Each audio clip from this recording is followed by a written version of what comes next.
Big quality of life changes are happening this month in Rust. In the last video, we took a look at some ideas brought up during Hack Week, and it looks like the barricades inside monuments is getting a little work done. You can find the bikes on the Ox 2 staging branch. It doesn't look like they're going to be ready for release next month, but in my opinion, I think it's ready to go. Starting off on the quality of life changes, opening chat will no longer break the state of auto running or toggled crouch.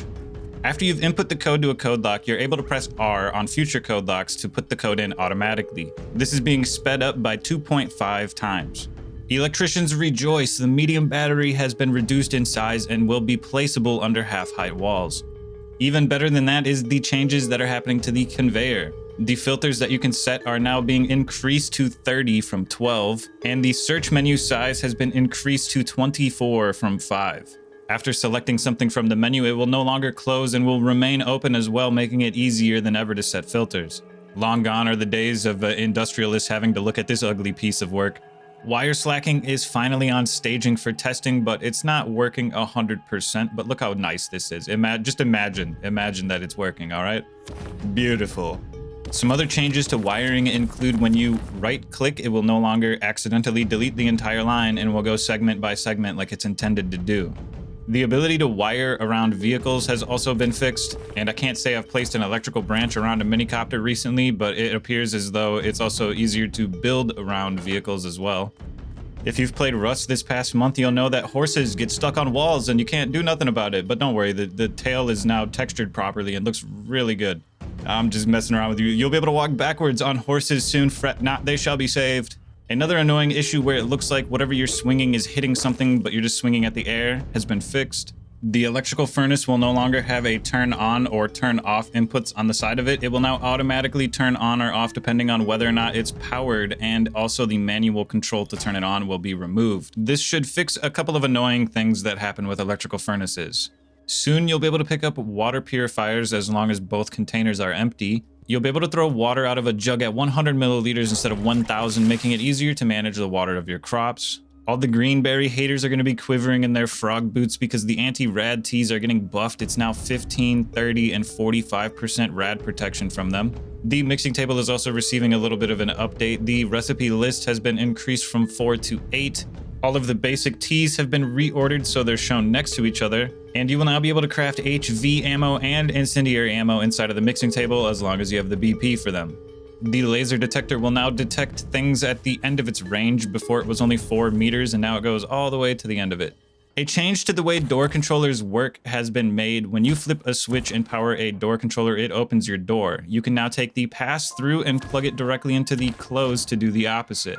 In my opinion, door controllers need a secondary pass-through so that you don't need 52 splitters to power all of the door controllers in your base, and instead you can do this circuit and then pass it on to the next door controller as well. SAM sights have been optimized in the way that they detect targets. I don't think this is going to have an impact on how accurate or quickly they shoot though, so you don't gotta worry about getting shot out of your minicopter more often than usual.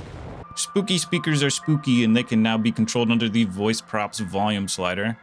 If you've ever been pummeled by 52 men at 3 in the morning like you're alone in Tokyo, then you'll know that your screen shakes violently during these intense situations. There's been a clamp placed on those types of intense explosions, and you really shouldn't notice it much. After you're done talking with a mission provider, the option to press escape to exit the dialogue menu has been implemented. An issue with the building menu defaulting to demolish when opening up has been fixed.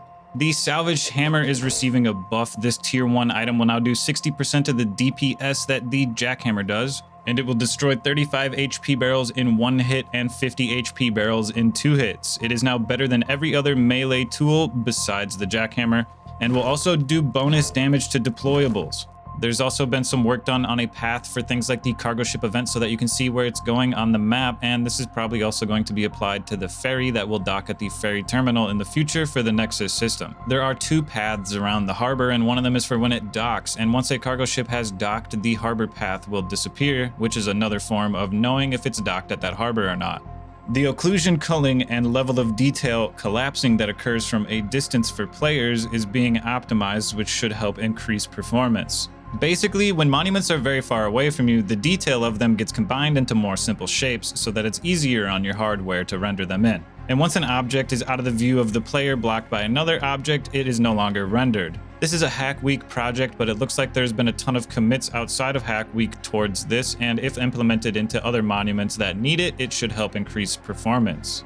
The patrol helicopter will now be out for 30 minutes instead of 15 minutes to give it more time due to the flee states, and it will no longer crash at quarries. And it will drop flares once it's entering a flee state, so it's easier to understand what's happening.